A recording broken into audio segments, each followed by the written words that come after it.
என்ன பண்ணுறது என்ன தெரியல. சரி முதல்ல நீங்கள் போய் ஒரு 2 நாள் போட்டு அதுக்கப்புறம் வாங்க பேசுவோம். நான் இருந்தது வெள்ளிக்கிழமை. அன்னைக்கு சாயங்காலம் நான் ஈரோடு ரத்னசாமி வெள்ளிக்கிழமை அன்னைக்கு வழக்கமாக அங்கே வருவார்.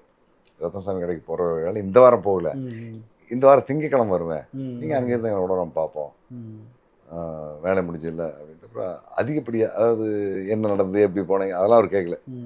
போன வேலை முடிஞ்சது, படம் எடுத்தீங்க, என்ன சொல்கிறாரு, எப்படி இருந்தார், ஆள் இல்லை எப்படி இருந்தாங்க, சும்மா மேலோட்டம் ஒரு 5 நிமிஷம் கேட்டு அதுக்குள்ளே அப்புறம் அவரை பார்க்க 4-5 பேர்லாம் சுற்றி வந்துட்டாங்க.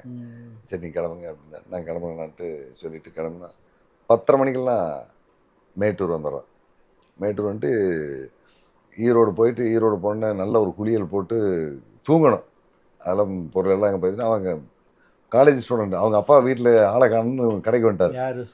இல்லை ராஜசேகர். சுப்பு தான் இங்கேயே போயிட்டான், குளத்தூர்லேயே காணும். அவங்க வீட்டில் என்ன ராஜசேகர் தேடி அவங்க அப்பா வந்தாங்க. நீ வீட்டுக்கு போடான்னு. ஆமாம் 5 நாள் காணாமல் போயிட்டான்ல.